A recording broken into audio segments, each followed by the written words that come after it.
ഞങ്ങളും ക്രൂശിക്കപ്പെട്ട ക്രിസ്തുവിനെ പ്രസംഗിക്കുന്നു. ദൈവ തിരുനാമത്തിന് മഹത്വമുണ്ടാകട്ടെ. 7-ാം സങ്കീർത്തനം 1-ാമത്തെ വാക്യം. എൻ്റെ ദൈവമായ യഹോവേ, ഞാൻ നിന്നെ ശരണം പ്രാപിക്കുന്നു. എന്നെ വേട്ടയാടുന്ന എല്ലാവരുടെയും കയ്യിൽ നിന്ന് എന്നെ രക്ഷിച്ച് വിടുവിക്കണമേ. ദാവീദിൻ്റെ ഹൃദയം തകർന്നുള്ള ഈ പ്രാർത്ഥന കഴിഞ്ഞ കുറേയേറെ ദിവസങ്ങളായി നാം ധ്യാനിച്ച് ചിന്തിച്ചു വരികയാണ്. എന്നെ വേട്ടയാടുന്ന എല്ലാവരുടെയും കയ്യിൽ നിന്ന് എന്നെ രക്ഷിച്ച് വിടുവിക്കണമേ. ദാവീദിനെ പാപം വേട്ടയാടിക്കൊണ്ടിരുന്നു. ദാവീദിനെ ശാപം വേട്ടയാടിക്കൊണ്ടിരുന്നു. ദാവീദിനെ ശത്രുക്കൾ വേട്ടയാടിക്കൊണ്ടിരുന്നു. ദാവീദിനെ ശൗൽ വേട്ടയാടി. ദാവീദിനെ ഗോലിയാത്ത് വേട്ടയാടി.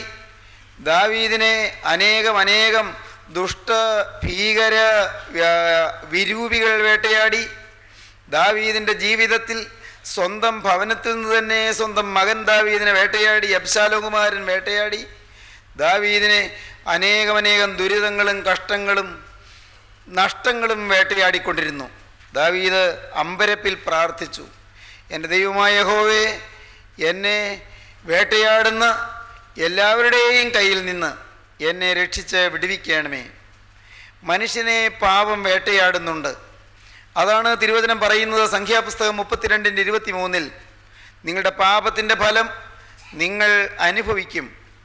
ഇംഗ്ലീഷ് ബൈബിളിൽ നാം വായിച്ചു, be sure your sin will find you out. നിശ്ചയമായും നിൻ്റെ പാപം നിന്നെ കണ്ടെത്തും.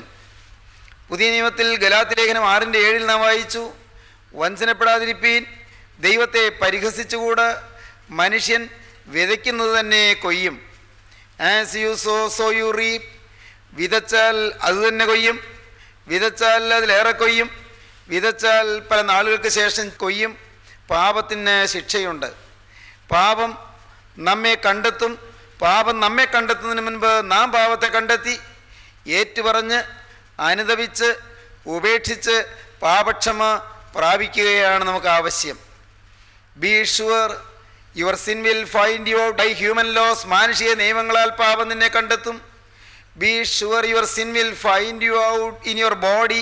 ശരീരത്തിൽ രോഗമായി പാപം നിന്നെ കണ്ടെത്തും. Be sure your sin will find you out in your conscience. മനസാക്ഷിയിൽ പാപം നമ്മെ കണ്ടെത്തും. Be sure your sin will find you out in future generations. ഭാവികാല തലമുറകളിൽ പാപം നമ്മെ കണ്ടെത്തും. Be sure your sin will find you out in eternity. നിത്യതയിൽ പാപം നിന്നെ കണ്ടെത്തും, നമ്മെ കണ്ടെത്തും.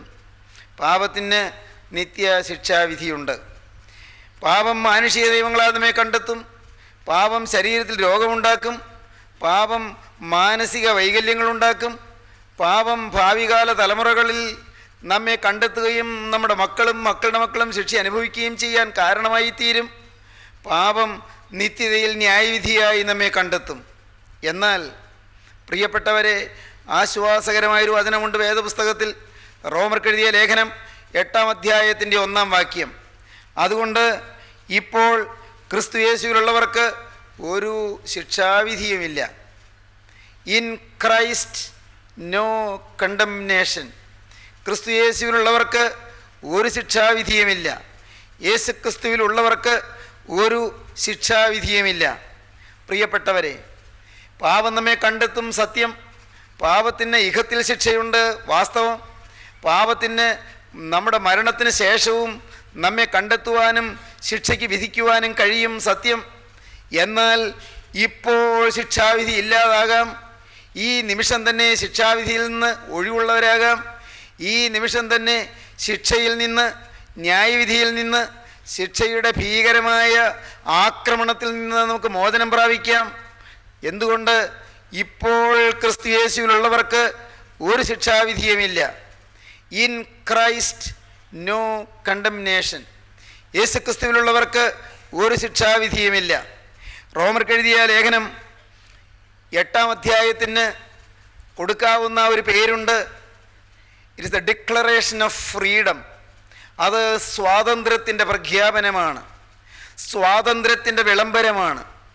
റോമർക്കെഴുതിയ ലേഖനം 8-ാം അധ്യായത്തെക്കുറിച്ച് വേദവ്യാഖ്യാതാക്കൾ വേദപണ്ഡിതന്മാർ നിഷ്കർഷിച്ച് പറയുന്ന വാക്ക് അത് സ്വാതന്ത്ര്യത്തിൻ്റെ വിളംബരമാണെന്നാണ്, സ്വാതന്ത്ര്യത്തിൻ്റെ പ്രഖ്യാപനമാണെന്നാണ്.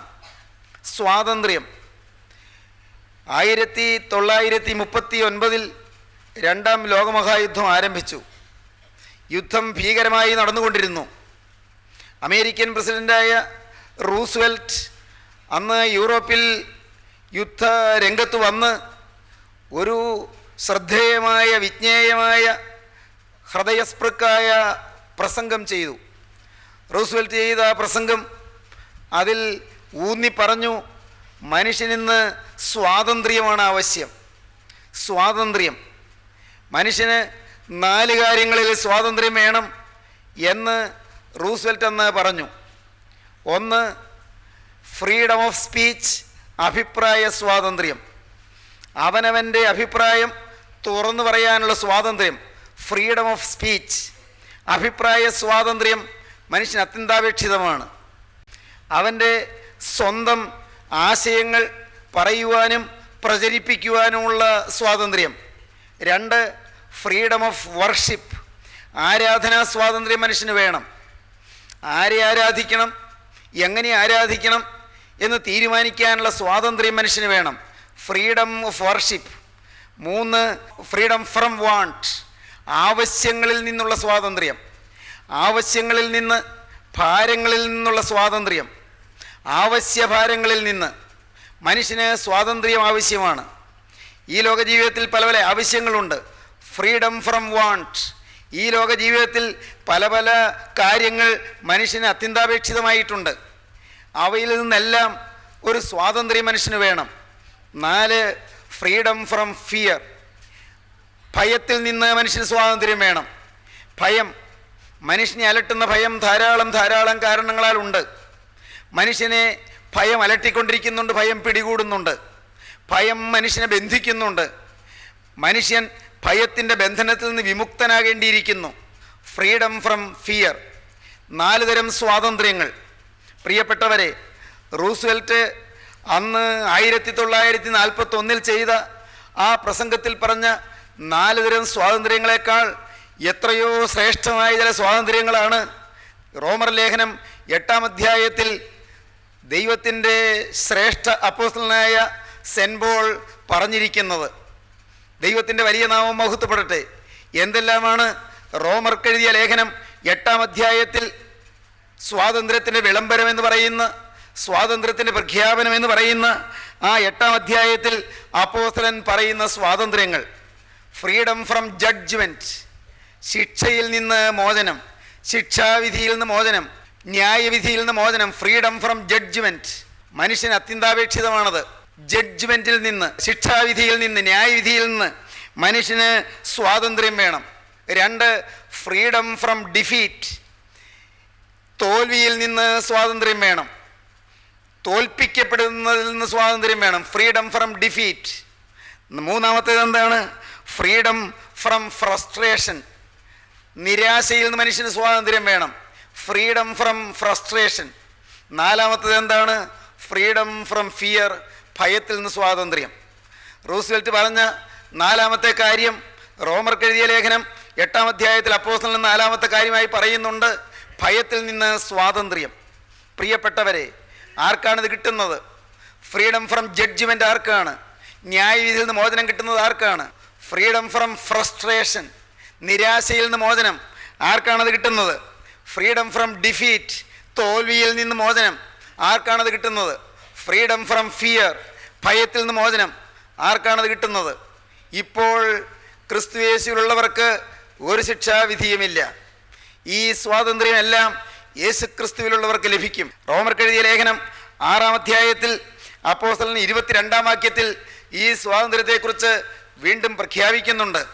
എന്താണ് പറയുന്നത്? അപ്പോസ്തലനായ പൗലോസ് റോമർക്കെഴുതിയ ലേഖനം 6-ാം അധ്യായം 22-ാം വാക്യം, എന്നാൽ ഇപ്പോൾ പാപത്തിൽ നിന്ന് സ്വാതന്ത്ര്യം പ്രാപിച്ച് ദൈവത്തിന് ദാസന്മാരായിരിക്കിയാൽ നിങ്ങൾക്ക് ലഭിക്കുന്ന ഫലം വിശുദ്ധീകരണവും അതിൻ്റെ അന്തം നിത്യജീവനുമാകുന്നു. 1, പാപത്തിൽ നിന്ന് സ്വാതന്ത്ര്യം.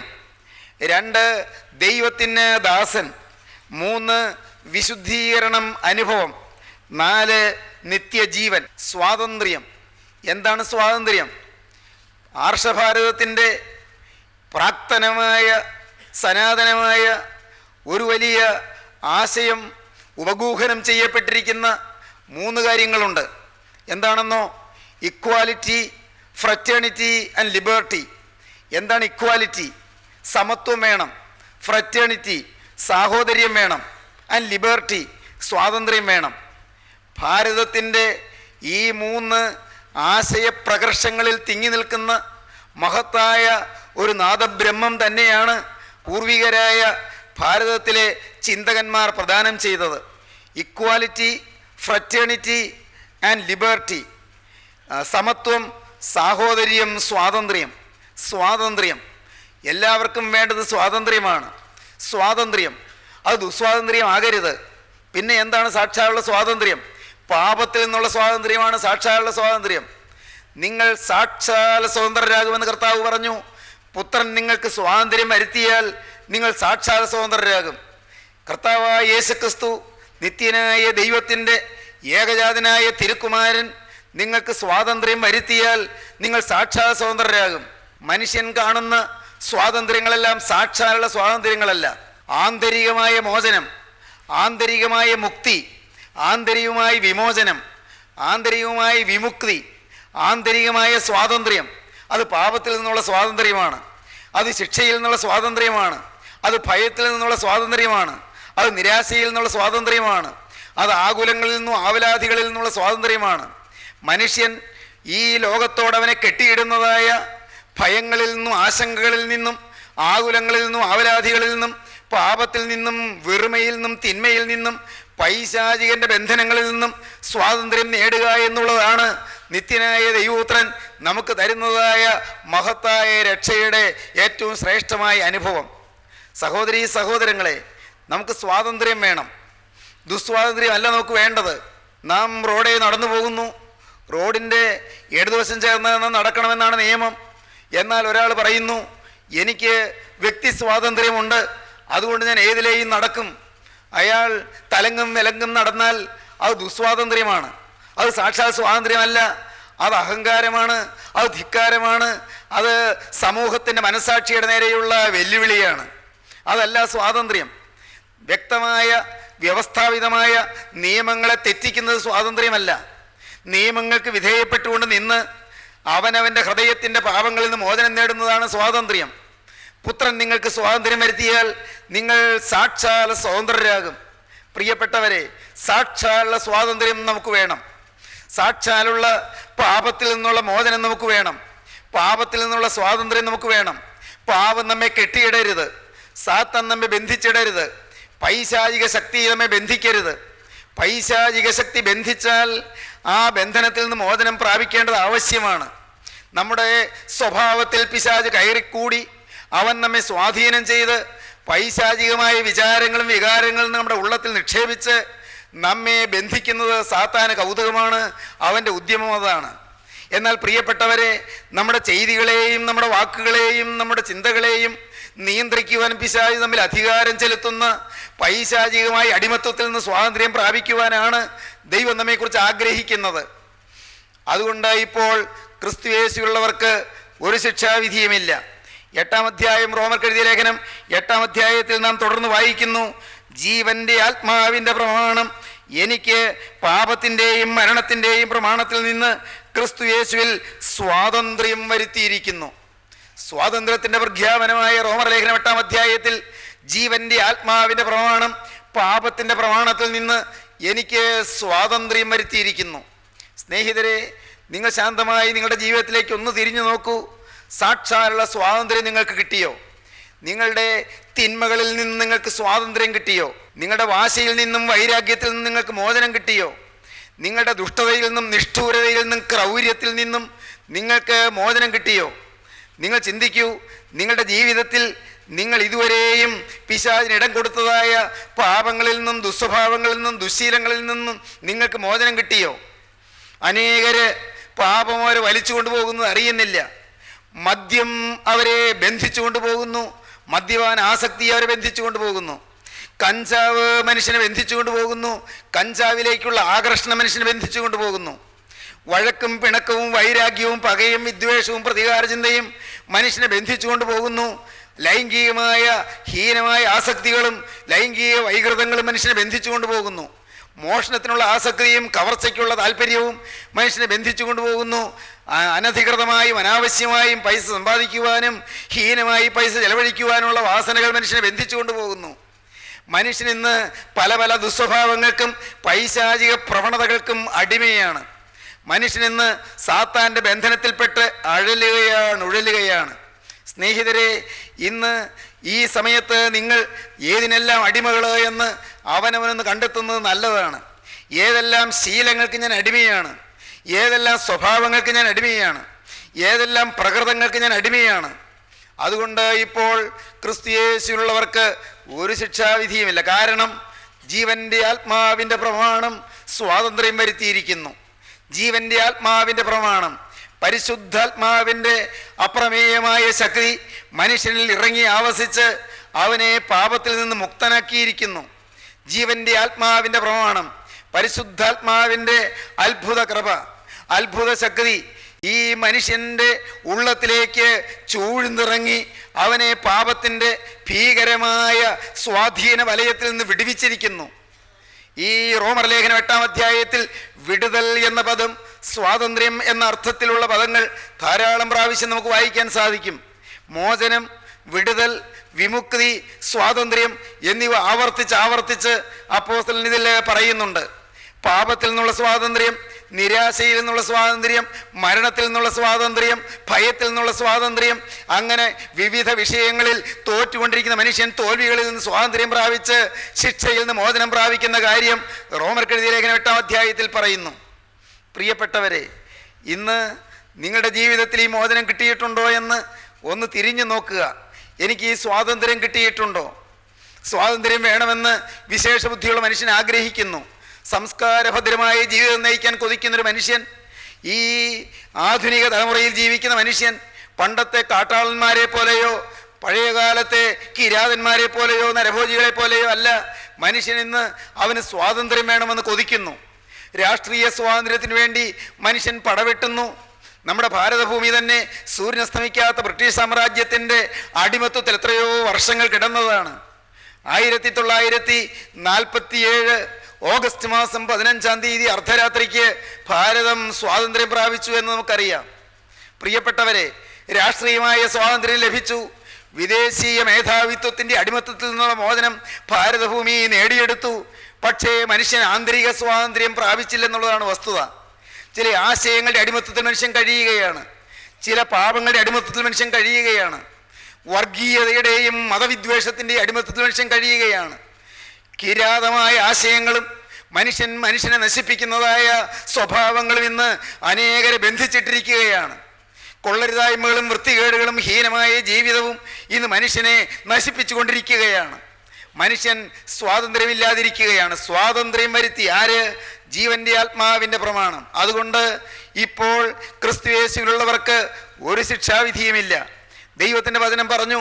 എന്താണ് പറഞ്ഞത്? Be sure your sin will find you out. നിശ്ചയമായി നിന്റെ പാപം നിന്നെ കണ്ടെത്തും. Be sure your sin will find you out in eternity.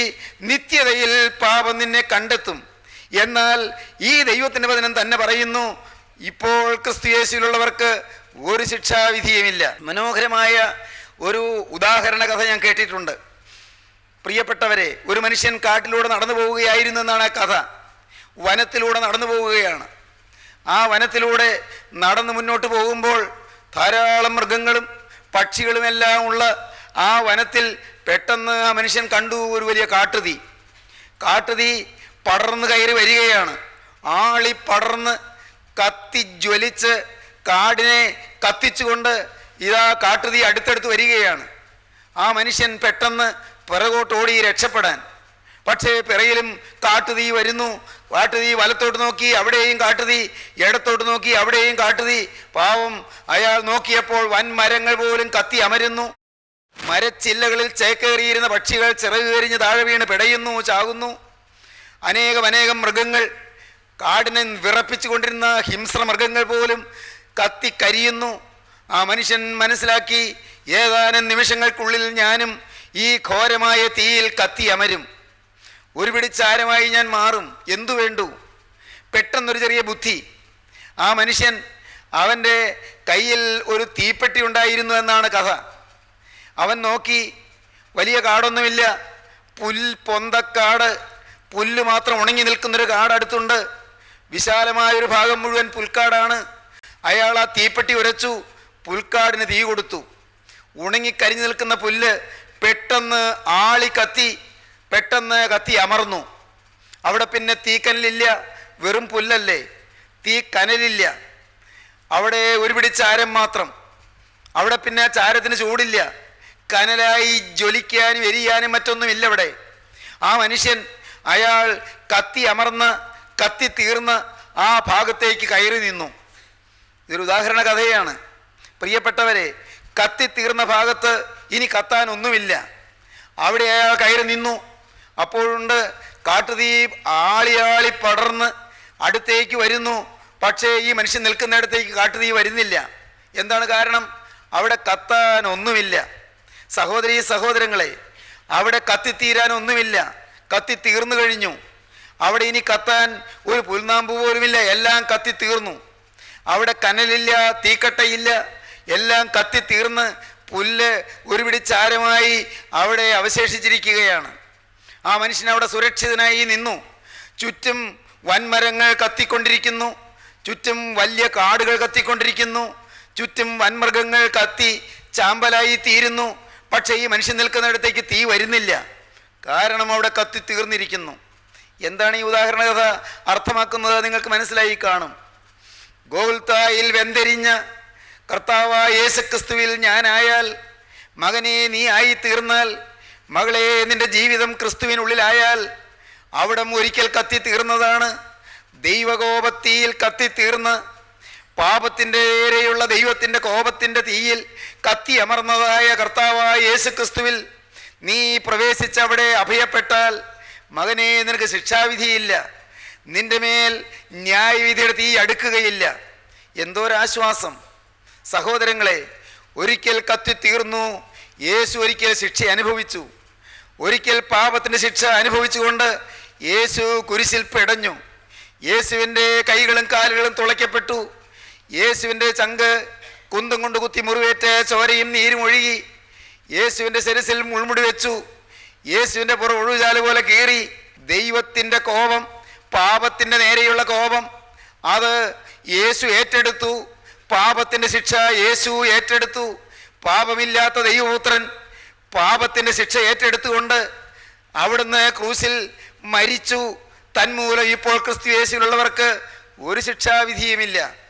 ദൈവജനമേ, ഇന്ന് ഈ വാക്കുകളെ നിങ്ങൾ കേൾക്കുമ്പോൾ നിങ്ങളുടെ അരികത്ത് കത്തിയമർന്ന ക്രിസ്തുവിനെ നിങ്ങൾക്ക് ധ്യാനിക്കാം. ഒരിക്കൽ ഗോകുൽത്തായിലെ കുരിശിൽ വെന്തമർന്ന ക്രിസ്തുവിനെ നിങ്ങൾക്ക് ഇപ്പോൾ വിശ്വാസ കണ്ണുകൾ ഉയർത്തി നോക്കാം. നിങ്ങളുടെ ആന്തരിക കണ്ണുകൾ ഉയർത്തി ഗോകുൽത്തായിലെ കുരിശിൽ മൂന്നാണികളിൽ തൂങ്ങിക്കിടക്കുന്ന ക്രിസ്തുവിനെ നിങ്ങൾക്ക് ധ്യാനിക്കാം. പാപത്തിൻ്റെ ശിക്ഷ വഹിച്ചുകൊണ്ട്, പാപിയുടെ ശിക്ഷ ഏറ്റുകൊണ്ട് കുരിശിൽ പിടഞ്ഞ ക്രിസ്തുവിനെ നിങ്ങൾ കൈക്കൊള്ളുമെങ്കിൽ ഇപ്പോൾ നിങ്ങളുടെ മേൽ നിന്ന് എല്ലാ ശിക്ഷകളും മാറും, എല്ലാ ന്യായവിധികളും മാറും. ആരും ഭയപ്പെടേണ്ട, പാപത്തെ ഓർത്ത് ആരും നിരാശപ്പെടേണ്ട. പാപം സംഭവിച്ചു പോയല്ലോ, ഇനി എന്തു വേണ്ടു എന്നോർത്ത് ആരും തളരണ്ട. ദൈവമക്കളെ, പാപത്തിൻ്റെ ശിക്ഷ കർത്താവായ യേശുക്രിസ്തു വഹിച്ചു കഴിഞ്ഞു. പാപി ഏൽക്കേണ്ട ശിക്ഷ അവിടുന്ന് വഹിച്ചു കഴിഞ്ഞു. ഞാൻ എന്ന് പറയുന്ന പാപിയായ മനുഷ്യൻ നിത്യതയിൽ ഏൽക്കേണ്ടതായ കഠോരമായ നരകത്തിൻ്റെ ഭീകരമായ ശിക്ഷ യേശുക്രിസ്തു എനിക്ക് വേണ്ടി വഹിച്ച് എന്നെ ശിക്ഷയിൽ നിന്ന് ഒഴിവാക്കി കഴിഞ്ഞു. സഹോദരീ സഹോദരങ്ങളെ, ക്രിസ്തുവിനെ നിങ്ങളിപ്പോൾ ഒന്ന് നോക്കുമോ? നിങ്ങളുടെ അരികത്ത് നിൽക്കുന്ന ക്രിസ്തുവിനെ നിങ്ങളൊന്ന് കാണുമോ? ക്രിസ്തുവിനോട് നിങ്ങളൊന്ന് യാചിക്കുമോ? നാഥാ, എൻ്റെ പാപത്തിൻ്റെ ശിക്ഷ ഏൽക്കാൻ അവിടുന്ന് ക്രൂസിൽ മരിച്ചല്ലോ. ഞാനിതാ ഒരു കാര്യം തീരുമാനിക്കുന്നു. എനിക്ക് വേണ്ടി ക്രൂസിൽ മരിച്ച യേശുവേ, ഇതാ നീ കുരിശിൽ നിന്ന് ഇറങ്ങി വന്ന് എൻ്റെ ഈ മാറിൽ തല ചായ്ക്കണമേ. എൻ്റെ ഈ ഹൃദയത്തിൽ നീ അധീശനായി വാഴണമേ.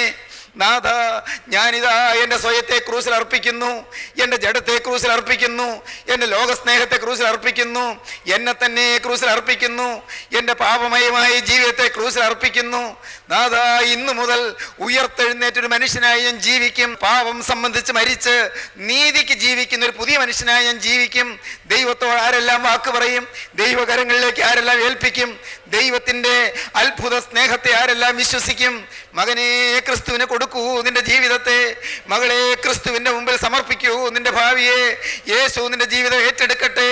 യേശു നിന്നെ കഴുകട്ടെ. യേശുവിൻ്റെ തിരുരക്തം നിനക്ക് മുദ്രയായി ലഭിക്കട്ടെ. യേശുവിൻ്റെ ആത്മാവ് നിന്റെ ഉള്ളത്തിലേക്ക് ഇറങ്ങി വരട്ടെ. യേശുവിൻ്റെ ജീവന്റെ ആത്മാവ് നിനക്ക് പാപത്തിൽ നിന്ന് സ്വാതന്ത്ര്യം തരട്ടെ. യേശുവിൻ്റെ ആത്മാവ് ശിക്ഷകളിൽ നിന്നും ന്യായവിധിയിൽ നിന്നുള്ള സ്വാതന്ത്ര്യം തന്ന് നിന്നെ സ്വർഗീയ തേജസ്സിനായി ഒരുക്കട്ടെ. സ്വർഗീയ വിശുദ്ധി നിന്റെ മേൽ പകരട്ടെ. സ്വർഗീയ കൃപകളും വാഴ്വുകളും നിനക്ക് നൽകട്ടെ. സ്വർഗീയ നന്മകൾ നിന്റെ മേൽ പകരട്ടെ. സ്വർഗീയ അനുഗ്രഹങ്ങളാൽ ദൈവം നിന്നെ നിറയ്ക്കട്ടെ. നമുക്ക് പ്രാർത്ഥിക്കാം. സ്നേഹവാനേ, കാരുണ്യവാനായ സ്വർഗീയ പിതാവേ, ഈ അനുഗ്രഹീത നിമിഷങ്ങൾക്കായി ഞങ്ങൾ നിന്നെ സ്തുതിക്കുന്നു, ഞങ്ങൾ നിന്നെ സ്തോത്രം ചെയ്യുന്നു. നാഥാ, ഞങ്ങളുടെ പാപത്തിന് ശിക്ഷയേറ്റ് ക്രൂസിൽ മരിച്ച യേശുവിനെ കാണാൻ, ധ്യാനിക്കാൻ, യേശുവിനെ വിശ്വസിക്കാൻ ഞങ്ങൾക്ക് തന്ന സൗഭാഗ്യത്തിനായി ഞങ്ങൾ നിന്നെ സ്തുതിക്കുന്നു. കരുണയുള്ള കർത്താവേ, ഈ സമയത്ത് വചനം കേട്ട് എല്ലാവരെയും അവിടുന്ന് ആശീർവദിക്കണമേ. വചനം കേൾക്കുകയും വചനം കേട്ട് തീരുമാനം എടുക്കുകയും ചെയ്തവരുടെ ശിരസിൽ അവിടുത്തെ ആണിപ്പാടുള്ള കരം വെക്കണമേ. തൃക്കരം വെച്ച് ആശീർവദിക്കണമേ. തിരുക്രമ പകരണമേ.